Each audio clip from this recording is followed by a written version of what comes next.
नमस्कार दोस्तों, महाराष्ट्र में बड़ा राजनीतिक खेला हो गया है। एनसीपी से निकलकर अजीत पवार भारतीय जनता पार्टी और एकनाथ शिंदे के दामन में उनकी गोद में जाकर बैठ गए हैं और उन्होंने डिप्टी चीफ मिनिस्टर के तौर पर पद और गोपनीयता की शपथ ले ली है।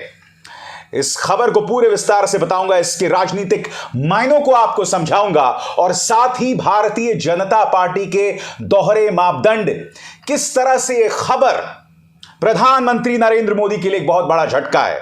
मगर उससे पहले मैं आपको याद दिलाना चाहूंगा कि deputy chief minister Devendra Fadnavis ने अजीत पवार के बारे में शोले का डायलॉग याद दिलाया था। धर्मेंद्र का वो डायलॉग, चक्की पीसिंग एंड पीसिंग एंड पीसिंग। क्या कहा था देवेंद्र फडणवीस ने अजीत पवार के बारे में, खुद सुनिए दोस्तों। पिसिंग एंड पिसिंग घोटाळ्यामध्ये अजितदादांची अवस्था आम्ही काय करणार? आमचे नाथाभाऊ खडसेंच्या भाषेत सांगायचं झालं तर आमचं सरकार आल्यानंतर अजितदादा चक्की pissing pissing pissing and pissing. और आज देवेंद्र फडणवीस उस व्यक्ति के साथ डिप्टी चीफ मिनिस्टर हैं जिसे वो जेल में भेजना चाहते थे। मैं आपको बतला दूं दोस्तों, आज जो पद और गोपनीयता की शपथ ली गई है 8 विधायकों के साथ, 8 विधायकों को मंत्री बनाया गया है। उनके नाम क्या हैं? छगन भुजबल, धनंजय मुंडे, अनिल पाटिल, दिलीप वलसे पाटिल, धर्मराव अत्राम, सुनील वलसाड, अदिति तटकरे, हसन मुशर्रफ। जी हां, 2 बजे ये लोग राजभवन पहुंचते हैं और पद और गोपनीयता की शपथ लेते हैं। मगर दोस्तों, मैं आपके सामने 3 नाम रखना चाहता हूं, अजीत पवार, छगन भुजबल और Hasan Musharraf.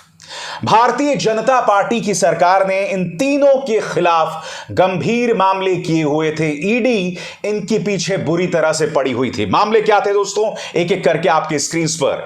ED case on Ajit Pawar linked sugar mills leaves bitter taste in the mouth for farmers. Ajit Pawar के खिलाफ ईडी केस। तो आखिर भारतीय जनता पार्टी इन चीजों को कैसे नजरअंदाज कर सकती है? दूसरी बात, ED attaches 20 crores asset in Chhagan Bhujbal PMLA case. Chhagan Bhujbal के 20 करोड़ को प्रवर्तन निदेशालय यानी ईडी ने अटैच कर दिया था। फिर यह खबर देखिए, income tax department attaches properties worth 1000 crores linked to Ajit Pawar. Ajit Pawar की 1000 करोड़ की संपत्ति ईडी ने उसे अटैच कर दिया था। अब याद कीजिए देवेंद्र फडणवीस ने क्या कहा था कि हम अजीत पवार को जेल भेजकर रहेंगे। यह तो बात 2 नेताओं की हो गई दोस्तों। तीसरे विधायक जो मंत्री बने हैं उनका नाम है हसन मुशर्रफ। आपके स्क्रीन पर कोल्हापुर में उनके घर की तलाशी हुई थी और उन पर भी दबिश डाला गया था। कोल्हापुर में उनके घर की तलाशी हुई थी दोस्तों और ईडी ने भी जोरदार दबिश उन पर डाला था। कहां गया देवेंद्र फडणवीस का वो बयान? और सबसे बड़ी बात दोस्तों, याद कीजिए, अभी कुछ ही दिनों पहले प्रधानमंत्री नरेंद्र मोदी ने मंच पर आकर कहा था कि वो भ्रष्टाचार के खिलाफ गारंटी हैं। याद है या भूल गए? सुनिए। अगर उनकी घोटाले की गारंटी है तो मोदी की भी एक गारंटी है।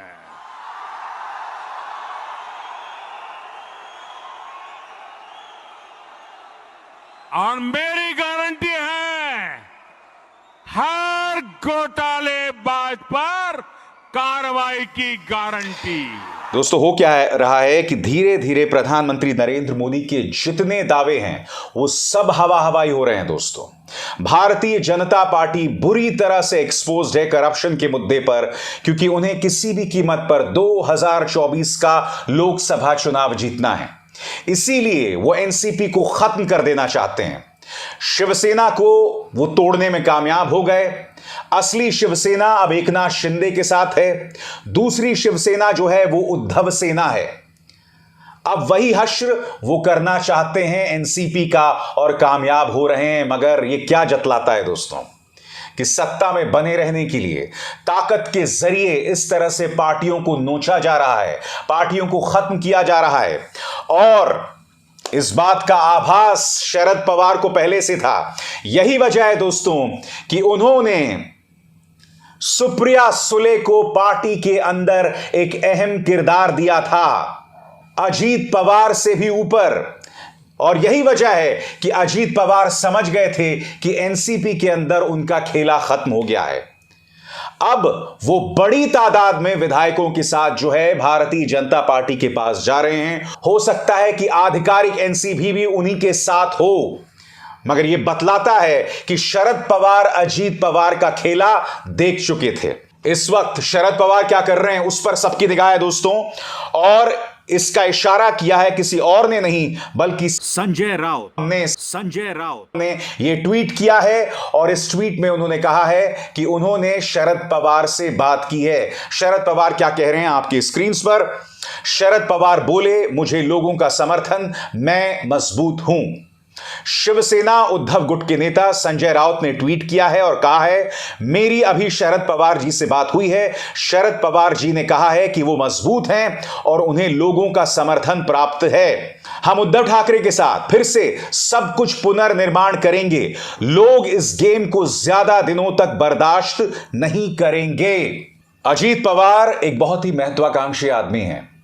वो चीफ मिनिस्टर बनना चाहते थे दोस्तों, आज वो डिप्टी चीफ मिनिस्टर बने हैं। इसका अर्थ क्या है? इसका अर्थ यह है कि उनकी निगाह चीफ मिनिस्टर की गद्दी पर है। एकनाथ शिंदे की जो गद्दी की जमीन है वो लगातार कमजोर हो रही है। और दूसरी तरफ देवेंद्र फडणवीस, जिन्होंने ये कहा था कि अजीत पवार चक्की पीसेंगे, उन्हें अमित शाह और प्रधानमंत्री नरेंद्र मोदी ने कट टू साइज कर दिया है। यानी कि कहीं ना कहीं एक और डेप्यूटी चीफ मिनिस्टर जिन्हें देवेंद्र फडणवीस जेल भेजना चाहते थे, वो देवेंद्र फडणवीस के लिए झटका है, वो उनका अपमान है। बड़ा प्रश्न कि देवेंद्र फडणवीस कब तक इसे बर्दाश्त करेंगे। मगर एक और दिलचस्प बात है दोस्तों आपकी स्क्रीन पर, यह हैं प्रफुल्ल पटेल। प्रफुल्ल पटेल जो अब तक एनसीपी में थे वो भी अब भाजपा के साथ जा रहे हैं। मैं आपको बता दूं, जब वो यूपीए सरकार में मंत्री थे और जब वो नागरिक उड्डयन मंत्रालय से जुड़े हुए थे, तो उस वक्त बतौर मंत्री जो उनका काम था, उन मामलों को भारतीय जनता पार्टी खोलने जा रही थी, मामलों को खोलने जा रही थी। इसीलिए प्रफुल्ल पटेल जो हैं अब बीजेपी के साथ दिखाई दे रहे हैं। बात वहां नहीं रुकती। मैं आपको याद दिलाना चाहूंगा कि पटना में जब विपक्ष के नेताओं की बैठक हुई थी तो वहां प्रफुल्ल पटेल मौजूद थे। राजनेताओं का क्या दोहरा चरित्र है, क्या दोहरा चेहरा है। प्रफुल्ल पटेल इसकी आदर्श मिसाल हैं, इसकी नायाब मिसाल हैं। यानी कि अजीत पवार, प्रफुल्ल पटेल, छगन भुजबल, हसन मुशर्रफ जैसे राजनेताओं का किसी भी कीमत में भरोसा नहीं किया जा सकता। इनकी कोई विचारधारा नहीं, कोई आदर्श नहीं। थोड़ी सी ताकत दिखाओ, थोड़ा सा पैसा दिखाओ और सब नाचने लगते हैं सत्ताधीश के सामने, ताकत के सामने।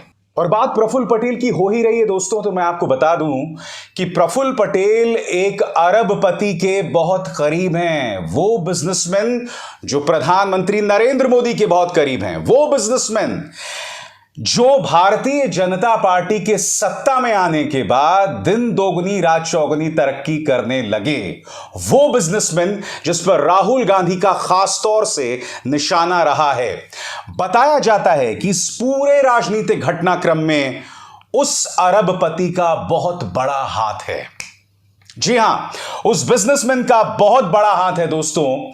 और वो बिजनेसमैन प्रफुल्ल पटेल के बहुत करीबी बताया जाता है। यानी कि एक तरह से कहा जा सकता है कि उस बिजनेसमैन ने प्रफुल्ल पटेल, अजीत पवार, भारतीय जनता पार्टी के बीच में सूत्रधार का काम किया।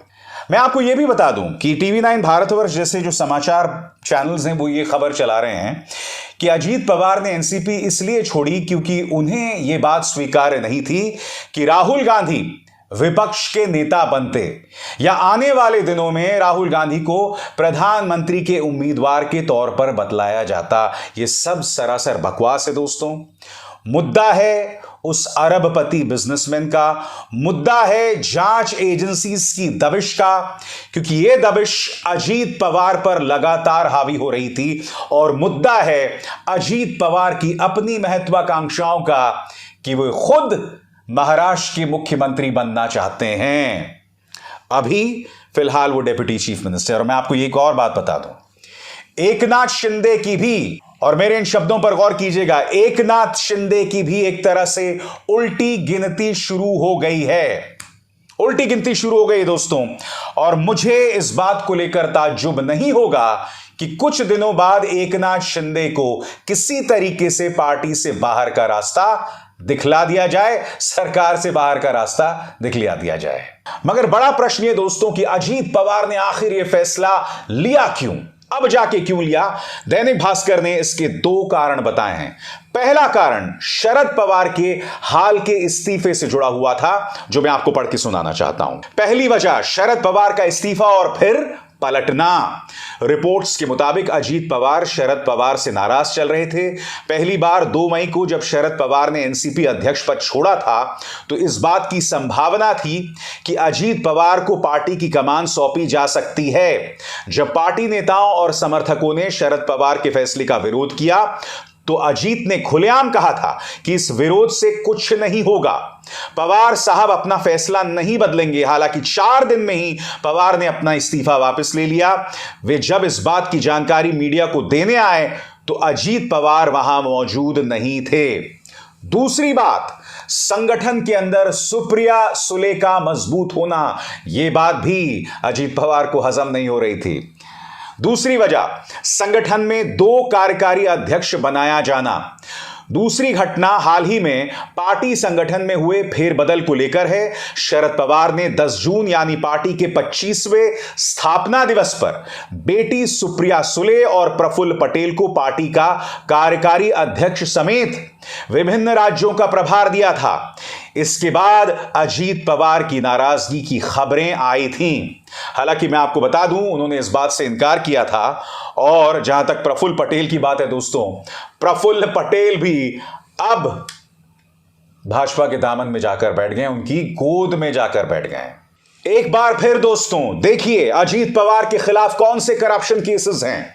भारतीय जनता पार्टी इन केसेस पर एक बार फिर आंख मूंदने जा रही है, क्योंकि अजीत पवार अकेले नहीं हैं। छगन भुजबल के खिलाफ भी केसेस हैं। हसन मुशर्रफ के भी कोल्हापुर घर की तलाशी ईडी ने की थी। यानी कि ये तीनों नेता कटघरे में हैं। मगर क्या ये तीनों पहले 3 नेता हैं या आखिरी 3 नेता होंगे? नहीं साहब, कुछ और नामों पर गौर कीजिए। नारायण राणे, मुकुल रॉय, शुभेंदु अधिकारी, हेमंत बिस्व शर्मा, फहरिस्त बहुत लंबी चौड़ी है दोस्तों। इनके खिलाफ केसेस की बयार है। और जैसे ही वो भारतीय जनता पार्टी की गोद में जाकर बैठे, सारे केस रफू चक्कर हो गए। यानी कि प्रधानमंत्री नरेंद्र मोदी ने मध्य प्रदेश की जमीन पर जाकर जो कहा था कि मैं भ्रष्टाचार के खिलाफ गारंटी हूं, वो नारा एक खोखला नारा है और उसके अलावा कुछ नहीं। भारतीय जनता पार्टी को हर कीमत पर सत्ता में आना है, चाहे उसके लिए वो अपने बुनियादी सिद्धांतों से ही समझौता क्यों ना करे। अब इसार शर्मा को दीजिए इजाजत। नमस्कार। स्वतंत्र और आजाद पत्रकारिता का समर्थन कीजिए, सच में मेरा साथी बनिए। बहुत आसान है दोस्तों, इस ज्वाइन बटन को दबाइए और आपके सामने आएंगे ये 3 विकल्प, इनमें से एक चुनिए और सच के इस सफर में मेरा साथी बनिए।